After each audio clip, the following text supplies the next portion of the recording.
तो आपके पास अब अपने वित्तीय कामों को निपटाने के लिए सिर्फ 2 दिन बचे हैं। 31 मार्च की रात 12 बजे के बाद देश में टैक्स और बैंकिंग से जुड़े कई बड़े कामों की डेडलाइन खत्म हो रही है। नमस्कार, आप देख रहे हैं न्यूज़ 18 का डिजिटल प्लेटफॉर्म और मैं हूं आपके साथ जागृति खंतवाल। तो देखिए, अगर आपने अभी तक ये ज़रूरी काम पूरे नहीं किए हैं तो बाद में आपको पेनल्टी, भागदौड़ और सीधा फाइनेंशियल नुकसान झेलना पड़ सकता है। इसीलिए आज हम आपको बताएंगे वो 3 बेहद ज़रूरी काम जिन्हें आपको हर हाल में 31 मार्च की रात से पहले पूरा कर लेना चाहिए। ध्यान से सुनिए, क्योंकि इनमें से एक भी काम छूट गया तो आपका नुकसान तय है। देखिए, सबसे पहले 31 मार्च की रात तक का जो 3 काम आपको निपटाने, उसमें सबसे पहला है सरकारी स्कीम्स एक्टिव रखें। पीपीएफ, एनपीएस और सुकन्या में मिनिमम बैलेंस डालें। अगर आपने पीपीएफ, एनपीएस या सुकन्या समृद्धि योजना में निवेश किया हुआ है तो ये आपके लिए बहुत ज़रूरी अपडेट है। इन सभी स्कीम्स को चालू यानी कि एक्टिव रखने के लिए हर साल एक न्यूनतम अमाउंट डालनी होती है, जमा करानी होती है। ऐसे में अगर आप पीपीएफ में कम से कम 500, एनपीएस में कम से कम 1000 और सुकन्या योजना में कम से कम 250 से 500 रुपये तक नहीं डालते हैं तो आपको बाद में परेशानी हो सकती है। अब अगर ये मिनिमम अमाउंट समय पर जमा नहीं करते हैं तो आपका खाता इनएक्टिव भी हो सकता है और एक बार खाता बंद या डिफ़ॉल्ट हो गया तो उसके बाद आपको उसे दोबारा चालू कराने के लिए पेनल्टी भी देनी पड़ेगी।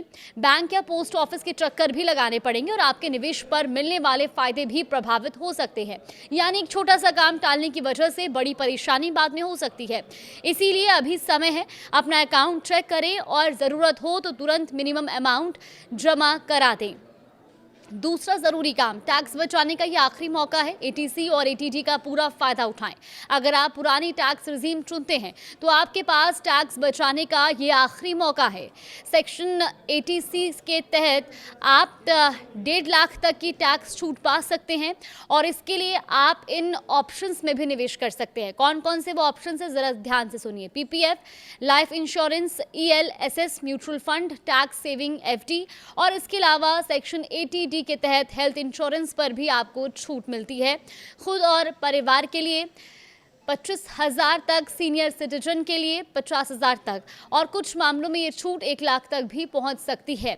सबसे ज़रूरी बात, 31 मार्च के बाद किया गया कोई भी निवेश इस साल में नहीं गिना जाएगा। यानी अगर आपने आज ये मौका मिस कर दिया तो इस साल का टैक्स बचाने का मौका भी खत्म होगा और फिर आपको पूरा टैक्स देना पड़ेगा बिना किसी बचत के। तीसरा सबसे ज़रूरी काम है सैलरी क्लास के लिए। देखिए, ये आपके लिए एक अलर्ट के तौर पर भी है। आप तुरंत अपना इन्वेस्टमेंट प्रूफ जमा कर लें। अगर आप नौकरी करते हैं तो ये आपके लिए सबसे ज़रूरी काम है। आपको अपने एचआर या अकाउंट्स डिपार्टमेंट में अपने सभी इन्वेस्टमेंट प्रूफ जमा करने होते हैं। इनमें एचआरए के लिए किराए की रसीदें, इंश्योरेंस प्रीमियम की रसीद, होम लोन ब्याज सर्टिफिकेट, बच्चों की ट्यूशन फीस, ये तमाम चीज़ें लागू होती हैं।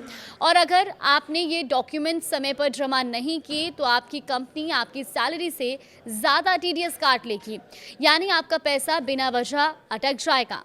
हाँ, आप बाद में आईटीआर फाइल करके उसे वापस ले सकते हैं, लेकिन तब तक आपका पैसा महीनों तक फंसा रहेगा। इसीलिए स्मार्ट मूव यही है कि डेडलाइन से पहले सभी प्रूफ जमा कर दें और अननेसेसरी कटौती से बचें।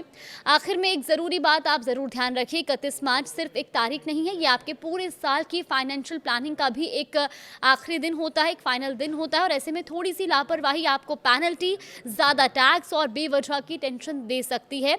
इसीलिए आज ही आप अपने पेंडिंग काम चेक करें, जो बाकी है उसे तुरंत पूरा करें और नए वित्त वर्ष की शुरुआत बिना किसी तनाव के करें।